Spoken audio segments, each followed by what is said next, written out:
Dans cette vidéo, nous allons étudier le théorème des valeurs intermédiaires dans le cas d'une fonction monotone et voir comment l'appliquer. Alors, il y a deux parties dans ce théorème. La première, c'est si f est une fonction continue sur un intervalle AB et strictement monotone, alors pour tout réel k compris entre f de A et f de B, il existe un unique réel alpha de l'intervalle AB tel que f de alpha égale k. Je vais vous montrer sur une figure plus tard comment l'interpréter. Et puis il y a le même théorème, mais pour lequel, au lieu d'avoir A et B finis, on peut avoir AB qui sont des valeurs infinies. C'est-à-dire qu'au lieu de regarder f de A et f de B, on va étudier les limites. Donc c'est pareil, si j'ai une fonction qui est continue, strictement monotone sur un intervalle AB, où A désigne un réel ou moins l'infini, et B désigne un réel ou plus l'infini. Si la fonction f admet des limites en A et en B, qu'elles soient finies ou infinies, alors pour tout réel compris entre limite de f de x quand x tend vers A et limite de f de x quand x tend vers B, donc pour tout réel k compris entre ces deux limites, il existe un unique réel alpha de l'intervalle de départ AB tel que f de alpha égale k. Là, c'est un exemple pour la fonction continue sur un intervalle fermé borné. C'est-à-dire que ici, si j'ai A, j'ai une fonction f dont la courbe me montre qu'elle est continue et strictement décroissante. Continue puisque je peux la tracer sans lever le crayon et strictement décroissante puisque la courbe a l'air de descendre. Donc, j'ai un réel A, un réel B, l'image f de A et l'image f de A et f de B. Si je prends n'importe quel nombre réel k, compris ici entre f de B et f de A, alors je sais, puisque la fonction est continue, qu'il y a forcément ici un réel alpha tel que f de alpha est égal à k. En fait, comme son nom l'indique, théorème des valeurs intermédiaires, si j'ai deux nombres f de A et f de B, pour tout nombre compris entre les deux, il existe forcément un antécédent unique à ce nombre. Ça, c'est pour la première partie. Et pour la deuxième, si j'ai une fonction pareille avec A et la limite quand x tend vers B, f de A et la limite de f de x quand x tend vers B, alors si je prends un réel k compris entre la limite et f de A, il existe forcément un antécédent alpha à ce réel k, puisque ma fonction est continue et strictement croissante. Donc vous ferez attention, ce théorème, il lui faut trois hypothèses. Il faut absolument que la fonction soit continue, parce qu'effectivement, si elle fait un bond, elle pourrait, bien sûr, il pourrait ne pas y avoir d'antécédent au nombre k.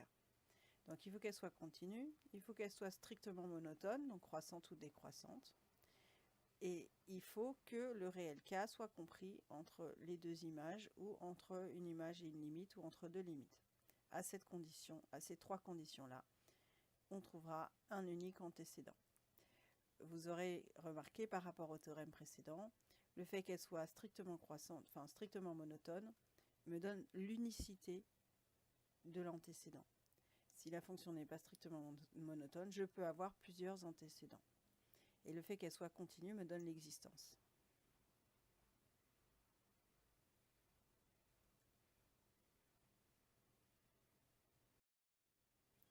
Voyons sur un exemple. Soit une fonction f définie sur R par f de x égale 2x au cube moins 3x au carré plus 8. Il faut, première question, dresser en justifiant le tableau de variation de la fonction. Ensuite, montrer que l'équation f de x égale 0 admet une unique solution alpha sur R. Et à l'aide de la calculatrice, donner une valeur approchée de alpha à 10 moins de près. Ensuite, déterminer à l'aide des questions précédentes le signe de f de x sur R. Première partie, étudions les variations de la fonction f sur R. Donc pour étudier les variations d'une fonction, je rappelle qu'il faut la dériver. Or, f est une fonction polynôme, donc elle est continue, ça ce sera pour plus tard, et dérivable, ce qui me permet de la dériver. Et comme f de x égale 2x au cube moins 3x au carré plus 8, f' égale, je garde le 2, je dérive x au cube, ça fait 3x au carré, donc 2 fois 3, 6x au carré, moins 3 fois 2x, 6x. Dérivée de 8, ça fait 0. Donc ça donne 6x au carré moins 6x. Comme je veux étudier le signe de f', je vais la factoriser. Sinon, il suffit de chercher le discriminant et les deux solutions. Mais là, je vois qu'il y a une factorisation assez claire puisqu'il y a un facteur commun qui est x. Donc j'ai factorisé. Ainsi, j'en déduis que les deux solutions de l'équation f' de x égale 0 sont ici x égale 0, ici x égale 1. Sinon, je rappelle, vous utilisez le discriminant pour avoir les deux racines du polynôme f' de x. Ensuite, je veux étudier le signe. Donc, je sais que le f' de x est du signe de a à l'extérieur des racines. A, c'est 6, donc je vais avoir plus, moins, plus. J'ai donc mes deux racines 0 et 1, et plus, moins, puis plus. J'en déduis les variations de la fonction f. Elle va être croissante, décroissante, puis croissante. Mais avant, il faut que je calcule les limites. Or, j'ai ici, en moins l'infini, par exemple, je vais avoir moins l'infini plus l'infini, donc j'ai une forme indéterminée. Par conséquent, je vais factoriser f par le terme de plus haut degré, le terme dominant, 2x au cube, facteur de 1 moins 3x au carré sur 2x au cube, plus 8 sur 2x au cube. Je simplifie. 3x au carré sur 2x au cube, ça fait 3 sur 2x. Et 8 sur 2x au cube ne simplifie pas. Donc, j'en déduis ensuite la limite.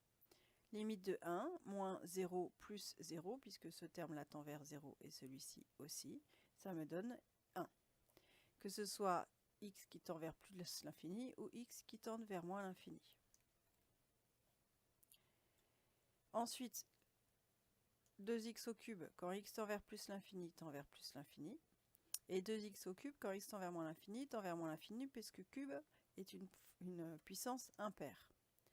J'en déduis que la limite de f de x lorsque x tend vers moins l'infini est égale à moins l'infini, et la limite de f de x quand x tend vers plus l'infini égale plus l'infini. Et je peux donc compléter mon tableau de variation après avoir calculé les images de 0 et de 1 qui n'ont pas posé de difficulté. Donc voici le tableau de variation complet de la fonction f. À présent, je dois chercher une solution de l'équation f de x égale 0. Donc, je remets le tableau de variation qu'on a obtenu précédemment afin de pouvoir faire mon raisonnement. Alors, sur l'intervalle moins l'infini, 0. Quand x est entre moins l'infini et 0, on voit d'après le tableau de variation, et de toute façon on l'a prouvé, que la fonction était continue et strictement croissante. De plus, la limite de f de x quand x tend vers moins l'infini, c'est moins l'infini, et f de 0 vaut 8. Donc le nombre 0, il est là, entre moins l'infini et 8. Ce que j'écris ici. Par conséquent, d'après le théorème des valeurs intermédiaires pour une fonction monotone, il existe un unique alpha appartenant à l'ensemble de départ, c'est-à-dire moins l'infini 0, tel que f de alpha est égal à 0. Ensuite, dans la suite, la fonction n'est pas monotone, ici entre 0 et plus l'infini. En revanche, je remarque qu'elle décroît jusqu'à 7, puis qu'elle croît jusqu'à plus l'infini. Donc son minimum sur cet intervalle 0 plus l'infini est 7. Et 7 est strictement positif. Donc ici, on voit que la fonction ne peut pas s'annuler. C'est ce que j'écris ici de façon plus rigoureuse. De plus, d'après le tableau de variation, f de x est supérieur ou égal à 7 pour x appartenant à 0 plus l'infini. Donc l'équation f de x égale 0 n'admet pas de solution dans l'intervalle 0 plus l'infini, donc elle n'en admet pas d'autre sur R tout entier. Voilà, j'ai prouvé que la fonction, l'équation f de x égale 0, admet une unique solution sur R, et même plus précisément sur moins l'infini 0. À présent, nous voulons localiser la solution à l'aide de la calculatrice et d'un tableau de valeurs.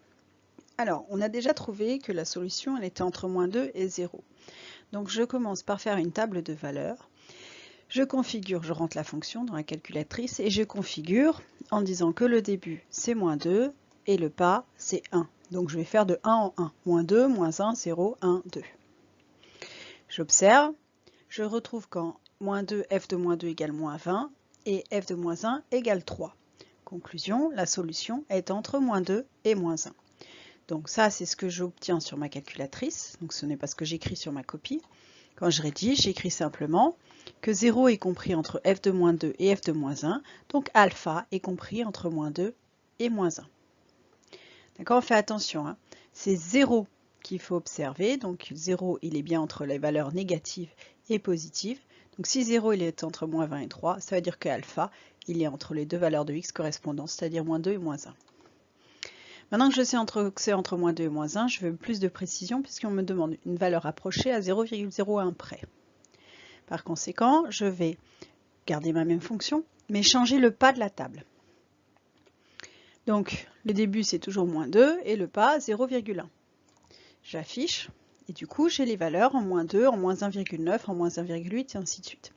J'observe que ici, j'ai des valeurs négatives, négatives, négatives, négatives, négatives, jusqu'en moins 1,3, où c'est négatif, et en moins 1,2, c'est positif. Ça veut dire que alpha, il est entre moins 1,3 et moins 1,2. Donc je rédige ainsi, 0 est compris entre f de moins 1,3 et f de moins 1,2. Donc alpha est compris entre moins 1,3 et moins 1,2. Je n'ai pas terminé, j'ai dit que je voulais une valeur à 0,01 près. Donc, j'ai remarqué que c'était entre moins 1,3 et moins 1,2.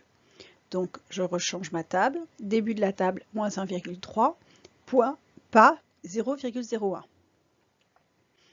Je calcule les différentes valeurs. Je remarque que tant que je suis là, c'est négatif. En moins 1,22, c'est négatif. En moins 1,21, c'est positif. Donc, j'écris 0 est compris entre moins 1, f de moins 1,22 et f de moins 1,21. Donc alpha est compris entre moins 1,22 et moins 1,21. Alors là, j'ai un encadrement de alpha à 0,01 près. Moi, je veux une valeur approchée. Donc pour mettre une valeur approchée, il faut que je sache ce que je vais mettre derrière, enfin ce qu'il y a derrière le 2 pour savoir si j'arrondis à 22 ou à 21. Ou à 23. Non, à 21 ou 22, pardon. Donc, il faut que j'ai un encadrement, encore un seuil en dessous. Donc, je reconfigure. Je commence en moins 1,22, puisque c'est en moins 1,22 que j'ai la dernière valeur négative. Je demande un pas de 0,001. Et j'observe, valeur négative, négative, négative. Donc, je profite de la situation pour vous rappeler que quand je vois ceci, ça veut dire que c'est le nombre 0,000 et 2, c'est-à-dire que le 2 est en quatrième position. Ça, c'est 2,4 fois 10 puissance moins 4. Bref, c'est une valeur petite, mais positive. Donc, 0 étant entre moins 0,059 et 2 fois 10 moins 4, alpha est compris entre moins 1,215 et moins 1,214. Donc ça veut dire que derrière le 1, j'ai un 5, ou, enfin j'ai un entre 4 et 5. Ça veut dire que pour mon arrondi, je vais arrondir à moins 1,21. Alpha est donc égal à moins 1,21 à 0,01 près. Voilà comment trouver une valeur approchée de la solution. Donc la méthode du théorème des valeurs intermédiaires ne nous permet pas d'avoir la solution exacte. Néanmoins, elle nous permet d'avoir une valeur approchée, ce qui est déjà une bonne chose. Donc c'est un bon moyen de résoudre une équation quand c'est une équation qu'on ne sait pas résoudre de manière algébrique. À présent, on nous demande d'étudier le signe de f de x sur r. Donc je rappelle le tableau de variation que nous avions obtenu.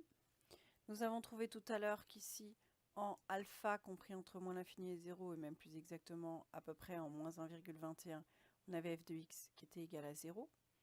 Donc je remarque qu'avant, elle est croissante et qu'elle part de moins l'infini. Donc de moins l'infini à 0, elle va être négative.